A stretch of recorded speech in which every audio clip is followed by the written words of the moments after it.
Assalamualaikum warahmatullahi wabarakatuh. Waalaikumsalam warahmatullahi wabarakatuh. Selamat siang Pak Fahri. Ya, selamat siang Ibu. Bagaimana Pak kabarnya hari ini? Alhamdulillah baik sekali. Baik ya, alhamdulillah Pak. Terima kasih Pak. Kita ketemu lagi pada kesempatan kali ini di kegiatan pasca observasi. Setelah kemarin saya masuk di pembelajarannya Pak Fahri untuk melakukan kegiatan observasi pembelajarannya Pak Fahri.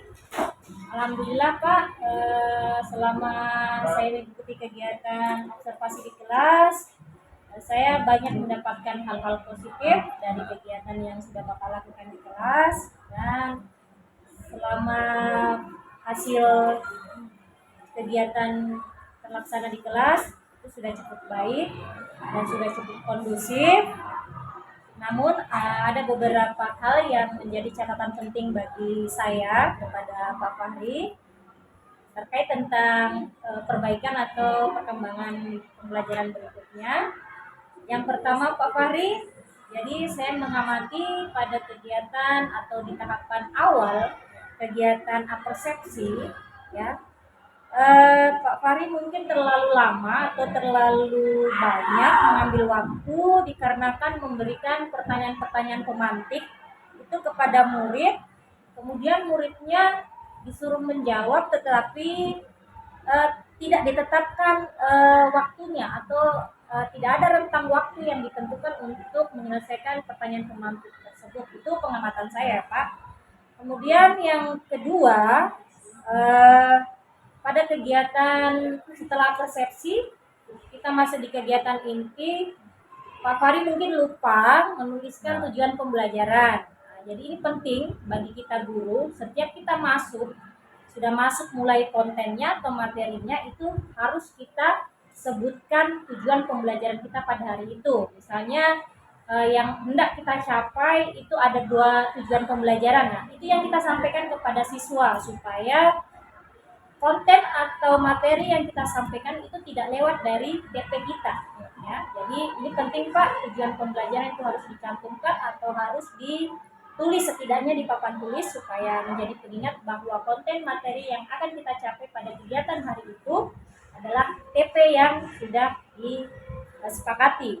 Kemudian yang ketiga, dari hasil pengamatan saya pada kegiatan inti, ya, yang saya amati Pak, pada kegiatan inti ini, pada saat kelompok melakukan kegiatan percobaan atau praktikum ini terlalu banyak mengambil waktu, ya. Yang saya perhatikan Pak Fahri tidak tentukan misalnya pada kegiatan praktikumnya misalnya membutuhkan waktu 30 menit. Nah, itu tidak ditentukan, ya. Jadi saya melihatnya siswa terlalu kesana kemari, kemudian pada saat presentasi juga ada kelompok yang kekurangan waktu untuk mempresentasikan hasilnya. Jadi mungkin itu Pak, harus ada penetapan waktu di kegiatan percobaan atau praktikumnya ya Pak.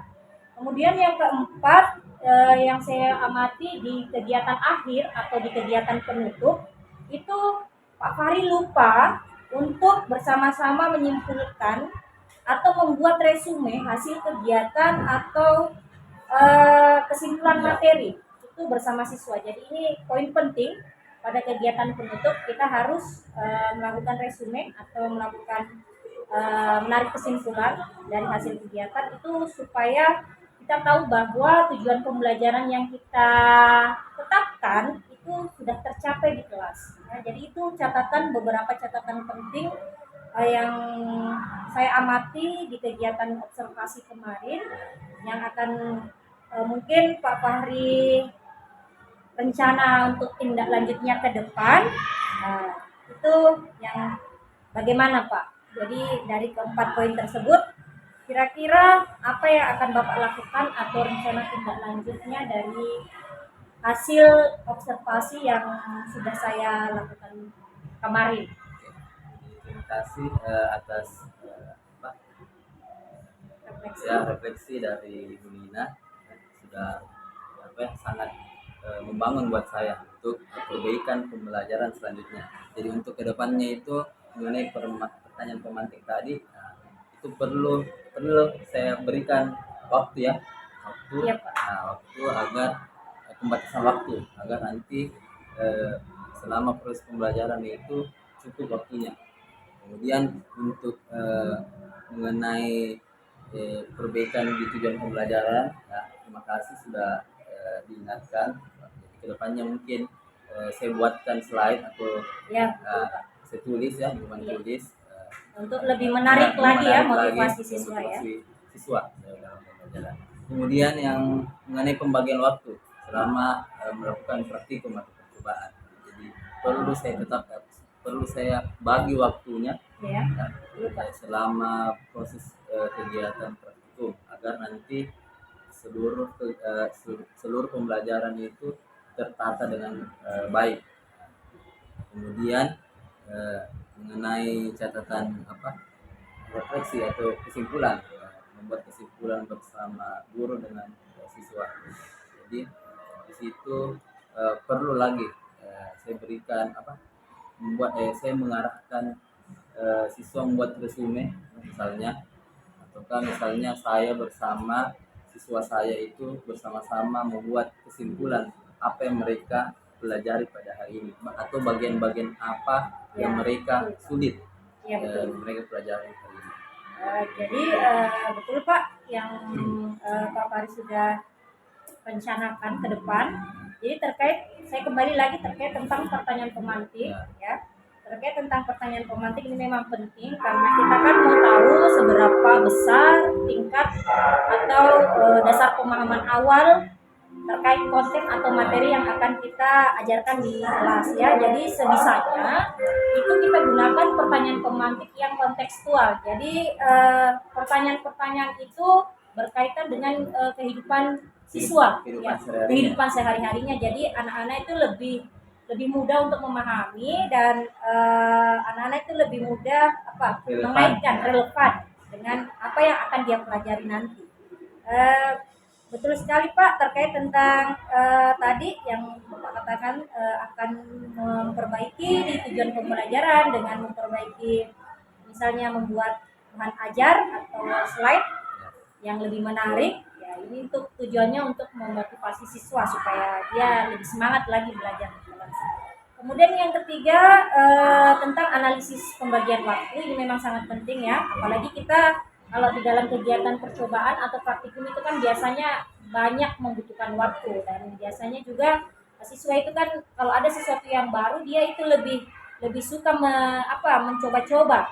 Mencoba-coba sesuatu yang baru itu biasanya memang membutuhkan banyak waktu, tapi ingat bahwa tujuan pembelajaran kita yang akan hendak kita capai dalam kegiatan itu tidak boleh terlalu melenceng dari kegiatan yang akan kita lakukan. Jadi memang penting adanya settingan atau pembagian waktu ini supaya itu tadi Pak akomodasi atau pembagian waktu untuk tiap kelompoknya pada saat presentasi itu anak-anak semua terfasilitasi.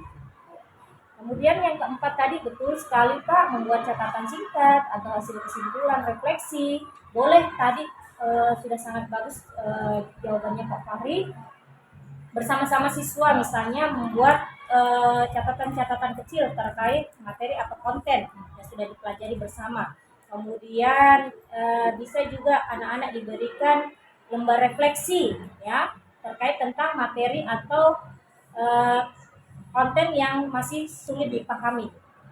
Jadi sudah sangat bagus rencana dari tindak lanjut Pak Fahri yang akan digunakan untuk materi berikutnya di kelas ya. Jadi senang sekali Pak Fahri saya sudah bisa bekerja sama dalam kegiatan supervisi akademiknya Pak Fahri. Mudah-mudahan kedepannya kompetensi